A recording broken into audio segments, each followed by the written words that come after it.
1, 2, 3, 4.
Mandolin land. It's that time of year again. Merry Christmas, Happy Holidays. We're going to work on the great old Christmas song, Deck the Halls, in the key of G. We're going to start with a basic melody, just learn the absolute basic melody, where you'll get some really good rhythm and counting practice. There's a lot of different rhythms used in the basic melody, so you'll get some really good practice counting along with this melody.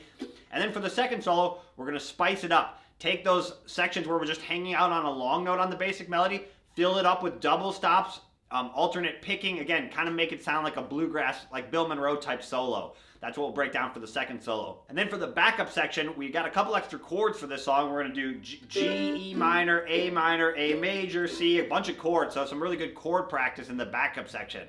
All right, enough talking. Let's start breaking down Deck the Halls in the key of G. Here we go.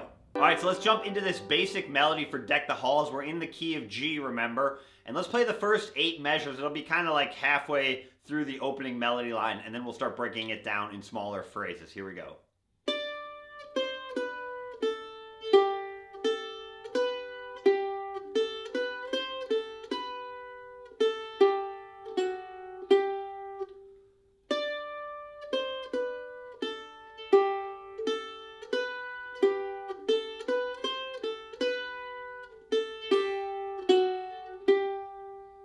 Do it slower.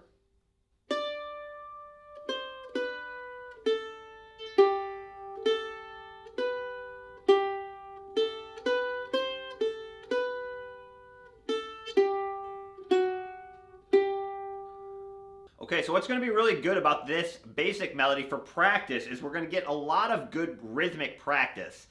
So we're going to get some notes that have 3 beats, some notes that have 1 beat, some notes that have 2 beats, right? So we're going to get a lot of good rhythm practice on this basic melody. So let's take the first 4 measures. That's kind of like the opening melody line. So what I'm going to do is I'm going to take my ring finger of my left hand, put it on the 5th fret of the A string. That's going to be my first note. It's a D note. And I'm going to play that for 3 beats, so a dotted half note. So a half note is 2 beats, but if you add that little dot next to it, that adds half, an extra half. So half of 2 is 1, so 2 plus 1 is 3 beats. That's where you get the 3 beats from. So we're going to let that note ring out for 3 beats. 1, 2, 3, and then we're going to play the 3rd fret on the A string on beat 4. So you have 1, 2, 3, 4, okay? Do that a few times. So 1, 2, 3, 4. And what I would practice at first, if you're an absolute beginner, is just play the note 3 times. And then basically kind of air guitar the last 2, or air mandolin rather. So play the note and then do the same motion with your right hand, but just don't hit the strings. That's kind of a good way to keep your right hand moving, keep the time moving. So like this.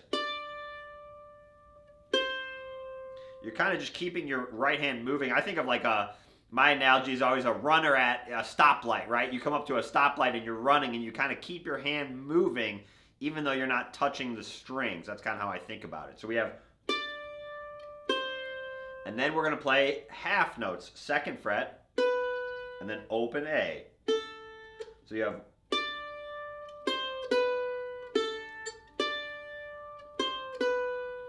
so 1, 2, 3, 4, 1, 2, 3, 4.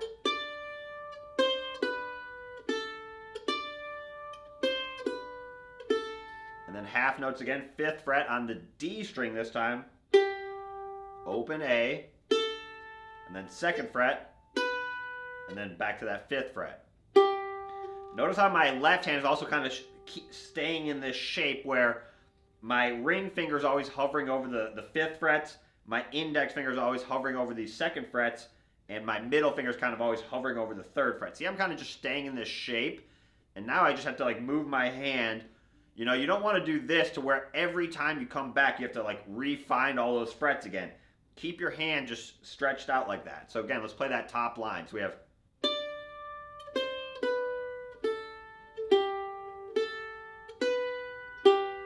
This one actually might even be easier to play it a little bit faster.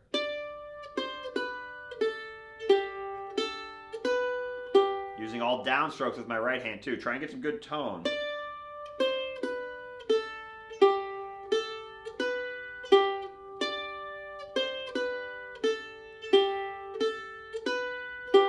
Okay, just play it as many times as you need to.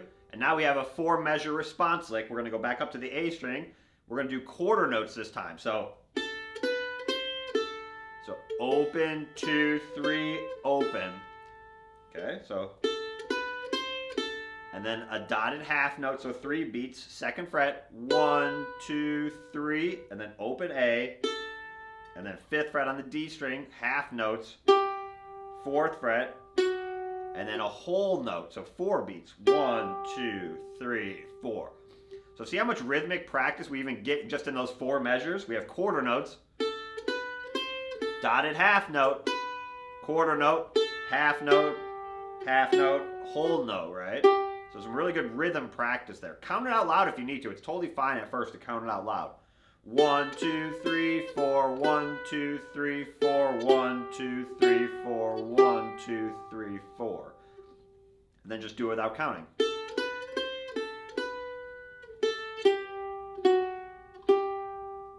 Okay, let's play those first 8 measures. We're actually going to repeat that 8-measure section again. So if you can actually just learn those 8 measures, you have actually the whole kind of verse part down. So we have...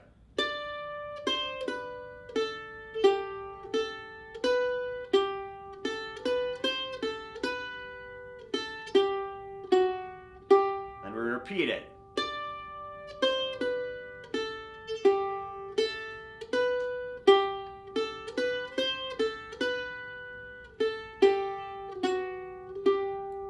So measures 9 through 16 are exactly the same as measures 1 through 8. So again, people always ask me, like, what's the best way to try and approach learning a new song? Let's say I'm trying to learn a bunch of new material. How do I do it? What I do first is scan through like a tab or listen to a piece of music and see if I can identify those spots where there's a repetition, right? If I know a phrase is going to be repeated, I immediately focus on that and be like, okay, that's the part I want to nail every time because it's going to be repeated. It also, if I can remember that spot is repeated later, it's actually less to remember because now I just have to remember those first 8 measures rather than remembering 16 distinct measures, right? So again, that's a common kind of like beginner misconception is that if you don't look through like the song for those kind of patterns, sometimes you don't even notice that, and you spend, again, you don't organize it in your mind properly, so then it just feels like it's a lot more to remember, right? And this becomes much more a factor when you're like you have 10 songs under your belt or 50 songs, right? Kind of how you organize those songs in your mind is really important, so you're not just learning songs and forgetting them over and over again, right? So if you can identify those little spots in the song where there's repetition, that's very important. The other thing that's very powerful for that is if you become more of an intermediate level player, if I know something's going to be repeated later in the song, that's a spot later on in the song where I might create my own little variation. Because that melody's already been played, now I can go off script a little bit and it still works.